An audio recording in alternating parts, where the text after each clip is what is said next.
ವೀಕ್ಷಕರೇ, ಈ ಕ್ಷೇತ್ರದಲ್ಲಿ ಇನ್ನೊಂದು ಮಹತ್ತರವಾದ ಮಂದಿರಗಳಿದೆ. ಪರಿವಾರ ದೇವರುಗಳ ಜೊತೆ ಭೂತರಾಜ ಇಲ್ಲಿ ನೆಲೆಸಿದ್ದಾನೆ. ಇದರ ಕ್ಷೇತ್ರದ ಮಹಿಮೆಯನ್ನ ಈ ಕ್ಷೇತ್ರದ ಗುರುಗಳಾಗಿರ್ತಕ್ಕಂಥ ಚಂದ್ರಣ್ಣನ ಹತ್ರ ಕೇಳೋಣ ಬನ್ನಿ. ಹೇಳಿ.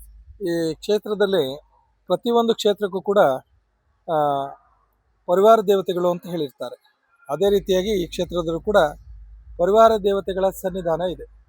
ಮಹಾಸತಿ, ಯಕ್ಷ, ಚೌಡೇಶ್ವರಿ ಮತ್ತು ಕ್ಷೇತ್ರಪಾಲ ಅಂತ ಹೇಳಿ ಸಂಪತ್ನಾಗ, ಹೀಗೆ ಪರಿವಾರ ದೇವತೆಗಳು ಸನ್ನಿಧಾನದಲ್ಲಿರುತ್ತೆ. ಒಂದು ಕುಟುಂಬದಲ್ಲಿ ನಮ್ಮ ಪರಿವಾರದಲ್ಲಿ ಹೇಗೆ ಕೌಟುಂಬಿಕವಾಗಿ ಒಟ್ಟುಗೂಡಿರ್ತೀವೋ ಅದೇ ಥರ ಪರಿವಾರ ದೇವತೆಗಳ ಸಹಾಯನೂ ಕೂಡ ಕ್ಷೇತ್ರಕ್ಕೆ ಅವಶ್ಯಕತೆ ಇರ್ತದೆ. ಆ ಸಂದರ್ಭದಲ್ಲಿ ಅದೇ ರೀತಿಯಾಗಿ ಕ್ಷೇತ್ರದಲ್ಲಿ ಭೂತರಾಜರದ್ದು ಒಂದು ಸನ್ನಿಧಾನ.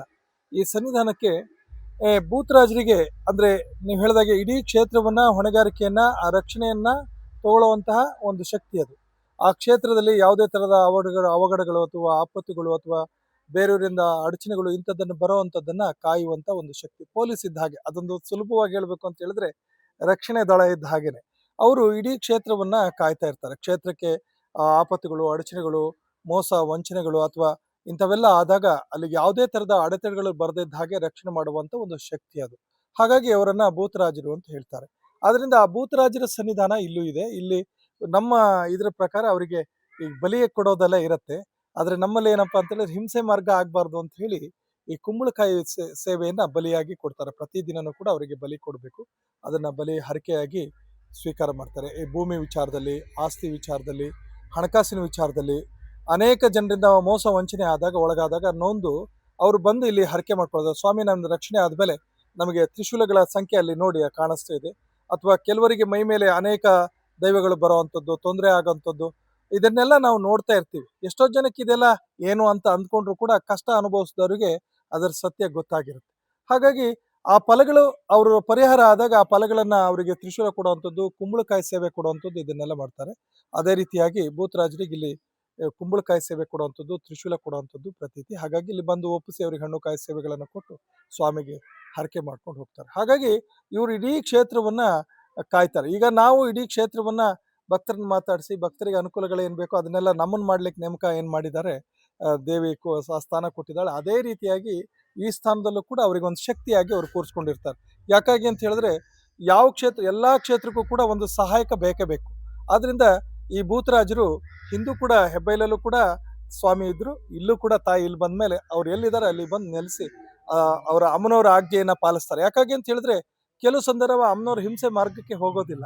ಆದ್ರೆ ಹಿಂಸೆ ಮಾರ್ಗ ಬಂದಾಗ ಪೊಲೀಸ್ನವ್ರು ಹೇಗೆ ಬಂದು ರಕ್ಷಣೆ ಮಾಡ್ತಾರೆ ನಮ್ಗೆ. ಆದ್ರೆ ಅದೇ ರೀತಿಯಾಗಿ ಕ್ಷೇತ್ರಕ್ಕೆ ಏನಾದ್ರು ಆಪತ್ತು ಅಡಚಣೆಗಳು ಬಂದಾಗ ಅವರು ಅದನ್ನ ಕಷ್ಟಗಳನ್ನ ದೂರ ಮಾಡಿ ಆ ಕ್ಷೇತ್ರವನ್ನ ರಕ್ಷಣೆ ಮಾಡ್ತಾರೆ. ಅದೇ ರೀತಿ ಸ್ವಾಮಿನೂ ಕೂಡ ರಕ್ಷಣೆ ಮಾಡಿ ಇಡೀ ಬಂದ ಭಕ್ತರನ್ನ ಕಾದು ಅವ್ರ ಕಷ್ಟಗಳ ನಷ್ಟಗಳನ್ನ ಆಲಿಸಿ ನಂಬಿದವರಿಗೆ ಅವ್ರ ಇಚ್ಛೆಯನ್ನು ಪೂರೈಸಿ ನಡೆಸುವಂತಷ್ಟನ್ನೇ ಕೆಲವೊಂದು ಕಡೆ ನಾವು ಮರದಲ್ಲಿ ನೋಡಿರ್ತೀವಿ, ಅಥವಾ ಕೆತ್ತನೆಯಲ್ಲಿ ಕಲ್ಲಲ್ಲಿ ಒಂದು ಇಟ್ಟುಕೊಂಡು ಪೂಜೆ ಮಾಡ್ತಕ್ಕಂಥದ್ದು. ವಿಗ್ರಹಗಳು ತೀರಾ ವಿರಳ. ಆ ಥರದಲ್ಲಿ ವಿಶೇಷವಾಗಿ ನಮ್ಮ ಬಳೆ ಪದ್ಮಾವತಿ ದೇವಸ್ಥಾನದಲ್ಲಿ ಭೂತರಾಜನ ವಿಗ್ರಹವನ್ನ ನೀವು ಕೆತ್ತನೆ ಮಾಡಿದ್ರಿ. ಹಾಗಾಗಿ ಇಲ್ಲೂ ಕೂಡ ಅದೇ ತರದ ಹಿಂದೆ ನಮ್ಮ ಪೂರ್ವರ ಕಾಲದಲ್ಲಿ ಭೂತರಾಜರ ಕಲ್ಲಿಟ್ಟು ಇದು ಮಾಡ್ತಾ ಇದ್ರು. ಅವ್ರು ಸ್ವಾಮಿ ಹತ್ರ ಅಪ್ಪಣೆ ತಗೊಂಡು ಅವ್ರ ಹತ್ರ ಭೂತರಾಜರ ಭೂತರಾಜರಿಗೆ ಯಾವ ರೀತಿ ಬಲಿಷ್ಠವಾದ ದೇಹ, ಬಲಿಷ್ಠವಾದ, ಅವರಿಗೆ ಅಳತೆ ಇಲ್ಲ, ಇಷ್ಟೇ ಅಗಲ ಇಷ್ಟೇ ಉದ್ದ ಅಂತಕ್ಕಂಥದ್ದಿಲ್ಲ. ಹಾಗಾಗಿ ಅವ್ರಿಗೆ ಮೇಲ್ಭಾಗದಲ್ಲಿ ಮೇಲ್ಛಾವಣಿ ಇಲ್ಲ ನೋಡಿ. ಮೇಲ್ಭಾಗದಲ್ಲಿ ಬಿಸಿಲು ಮಳೆ ಎಲ್ಲ ಕೂಡ ಎಲ್ಲವನ್ನೂ ತಡ್ಕೊಳ್ಳೋಂಥ ಶಕ್ತಿ ಅವರಿಗೆ ಇರತ್ತೆ. ಅವರಿಗೆ ಉದ್ದ ಅಗಲದಲ್ಲಿ ಅವ್ರನ್ನ ಅಳಿಲಿಕ್ಕೆ ಸಾಧ್ಯ ಇಲ್ಲ. ಆದರೆ ಒಂದು ಪ್ರತಿಮೆಯನ್ನು ಮಾಡುವಾಗ ನಾವು ಅದಕ್ಕೊಂದು ಉದ್ದ ಅಳತೆ ಇರುತ್ತೆ. ಅದ್ರ ಪ್ರಕಾರವಾಗಿ ನಾವು ಅಳತೆಯನ್ನು ಮಾಡಿಕೊಂಡು ಅದನ್ನ ಸ್ವಾಮಿಯನ್ನ ಸುಂದರವಾಗಿ ಚಿಕ್ಕದಾಗಿ ಮಾಡಿದ್ರು ಕೂಡ ಆತನನ್ನು ನೋಡಿದಾಗ ಅವರಲ್ಲಿರ್ತ ಗಾಂಭೀರ್ಯತೆ ನೀವು ನೋಡ್ತಾ ಇದ್ದೀರಿ. ಅವರಲ್ಲಿ ಗಾಂಭೀರ್ಯತೆ ಅಂದರೆ ಆ ಸ್ವಾಮಿಲಿ ಅಷ್ಟು ಶಕ್ತಿ ಇದೆ. ಅವರ ಗಾಂಭೀರ್ಯತೆಯನ್ನ, ಅವರ ಮೀಸೆ ಇರ್ಬೋದು, ಅವರ ದೇಹ ಇರ್ಬೋದು, ದಷ್ಟಪುಷ್ಟವಾಗಿ ಇಡೀ ಕ್ಷೇತ್ರವನ್ನು ಕಾಯುವಂತಹ ಬಲಿಷ್ಠವಾದ ಗುರುತು ಅದು. ಅದರ ಹೆಗ್ಗುರುತನ್ನ ಇಲ್ಲಿ ನೋಡ್ಬೋದು ಭೂತರಾಜರಲ್ಲಿ. ಆ ಬಲಿಷ್ಠತೆ ಅವರಲ್ಲಿದೆ. ನಾವು ಕಷ್ಟ ಬಂದಾಗ, ಆಪತ್ತು ಬಂದಾಗ, ತೊಡಕಾದಾಗ ಅವ್ರಿಗೆ ಹೇಳ್ಕೊಂಡ್ರೆ ಅವ್ರು ನಮ್ಮನ್ನು ಕಾದುಕೊಡ್ತಾರೆ. ನಮ್ಮಲ್ಲಿ ನಮ್ಮ ಕುಟುಂಬದಲ್ಲಿ, ನಮ್ಮಲ್ಲಿ ಭಕ್ತರಲ್ಲಿ ತುಂಬಾ ನಂಬಿಕೆ. ಆ ನಂಬಿಕೆಯನ್ನ ಸತ್ಯ ಮಾಡಿ ಅದನ್ನು ಉಳಿಸ್ಕೊಂಡು ಹೋಗ್ತಾ ಇದ್ದಾರೆ. ಅದೆಲ್ಲ ದೇವ್ರ ಪಾಲಿಗೆ ಬಿಟ್ಟಿದ್ದು. ಹಾಗಾಗಿ ಅವ್ರು ಏನು ನಮಗೆ ಮನಸ್ಸು, ಮಾರ್ಗ, ಜ್ಞಾನ ಕೊಡ್ತಾರೆ, ಅದ ರೀತಿಯಾಗಿ ಕ್ಷೇತ್ರದಲ್ಲಿ ನಾವು ನಮ್ಮ ಸೇವೆಗಳನ್ನು ಮುಂದುವರ್ಸ್ಕೊಂಡು ಹೋಗ್ತಿದ್ದೀವಿ. ಭಕ್ತರನ್ನು ಕಾಯ್ದು ಧರ್ಮವನ್ನು ರಕ್ಷಣೆ ಮಾಡ್ಕೊಂಡು ಹೋಗೋ ಕೆಲಸ ಅವ್ರ ಕಾಯಕವನ್ನು ಅವರು ಮುಂದುವರಿಸ್ತಿದ್ದಾರೆ. ನಮ್ಮ ಕಾಯಕವನ್ನು ನಾವು ಮುಂದುವರಿಸ್ತಾ ಇದ್ದೀವಿ. ಧರ್ಮದ ಜಾಗೃತಿ ಆಗಿ ಭಕ್ತರೆಲ್ಲ ಸಂತೋಷದ ದಿನಗಳನ್ನು ತಂದುಕೊಂಡು ಸುಖವಾಗಿರುವಂಥ ದಿನಗಳು ಬರ್ತಾ ಇರುತ್ತೆ.